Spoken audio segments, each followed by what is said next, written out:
प्यारे बच्चों, trigonometric identities के सेकंड पार्ट में हम लोग थीटा का मान लेकर के या ऐसे भी हम लोग प्रूफ देखेंगे कि sine square theta plus cos square theta equal to 1 ही क्यों होता है।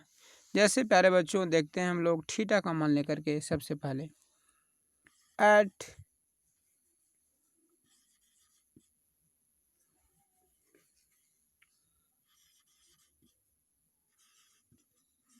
Theta equal to 60 degree LHS sine square 60 degree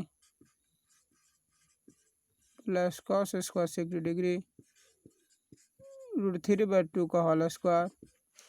sine 60 degree का मान √3/2 होता है प्यारे बच्चों।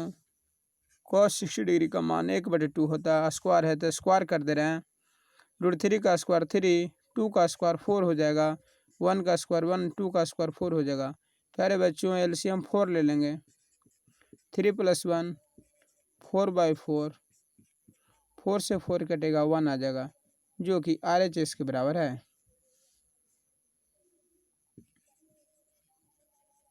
अतः हम कहेंगे कि थीटा के किसी भी मान पर sign square theta plus cos square theta का मान इक्वल है। प्यारे बच्चों अगर हम दूसरे फॉर्मूला की बात करें, दूसरे तरह से अगर प्रूफ की बात करें तो ऐसे भी हम लोग कह सकते हैं। अगर LHS की बात करें, अगर हम लोग एक त्रिभुज ड्रॉन कर लेते हैं, इसे अगर P मान लेते हैं, इसे B मान लेते हैं, इसे अगर H कह देते हैं, तो पाइथागोरस थ्योरम से हम लोग जानते हैं कि H² इक्वल टू होता है P² + B²। अगर हम लोग LHS की बात करें,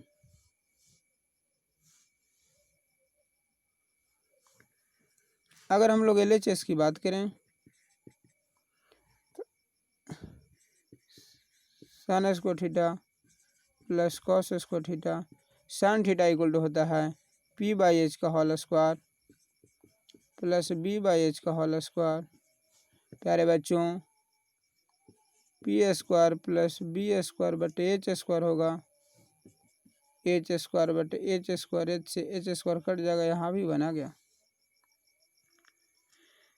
आप इसे किसी भी तरीके से बनाइए, sign square theta plus cos square theta का मान हमेशा 1 ही आएगा।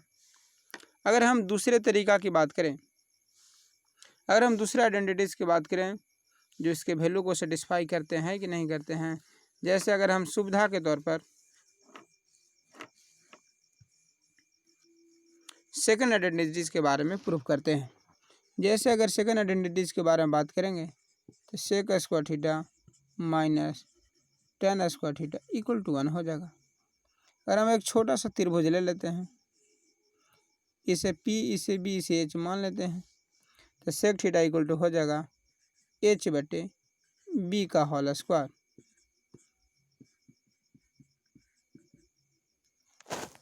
tan थीटा इक्वल टू हो जाएगा P/B का होल स्क्वायर।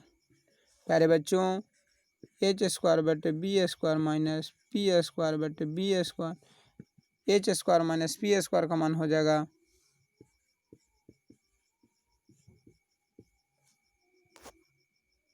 प्यारे बच्चों H² - P² इक्वल टू हो जाता है B² कट करके 1, जो कि RHS के बराबर है।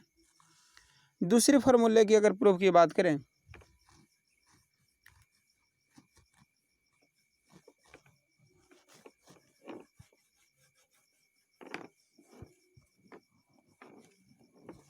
तीसरे फॉर्मूले की अगर प्रूफ की बात करें तो cosec square theta minus cot square theta equal to 1। प्यारे बच्चों हम लोग पढ़ते आए हैं कोसेक थीटा इक्वल टू होता है H/P का होल स्क्वायर हो जाएगा। ये हो जाएगा B/P का होल स्क्वायर। अगर हम बात करें तो H² माइनस B²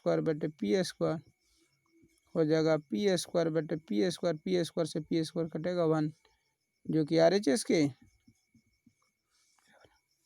इन सारी चीज़ें ये बताते हैं कि जो ट्रिगोनोमेट्रिक आइडेंटिटीज हैं प्यारे बच्चों, वो किसी भी मान पर सेटिस्फाई है। एग्जाम्पल के तौर पर एक हम लेते हैं, उसके बाद चीज़ों को हल करने का प्रयास करते हैं। जैसे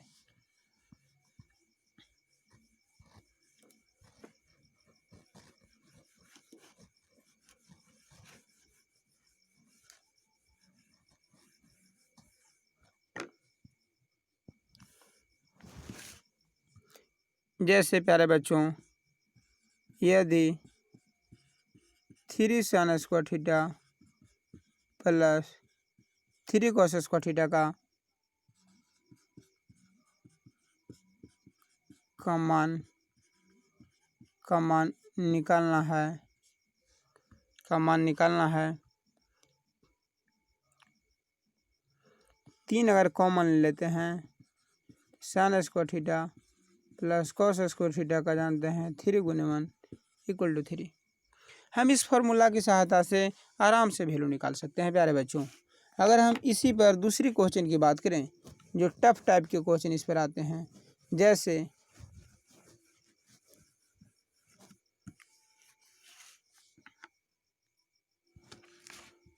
इफ, क्वेश्चन नंबर 2 की बात करें, if 3 sin square theta minus 2 cos square theta का मान अगर बन दिया हुआ है, 3 sin square theta minus 2 cos square theta का मान बन दिया हुआ है, तब sin थीटा इक्वल टू क्या होगा? हम लोग 3 sin square theta minus 2 cos square theta equal to 1 लेकर के और sin square theta plus cos square theta equal to 1 मान करके चीज़ों को सोल्व करने का प्रयास करेंगे। यहाँ पर अगर सॉल्यूशन करते हैं प्यारे बच्चों, तो हो जाएगा यहाँ पर, इसमें अगर 3 से गुना कर देते हैं, 3 sin square theta minus 2 cos square theta equal to 1 हो जाएगा प्यारे बच्चों। और 3 sin स्क्वायर थीटा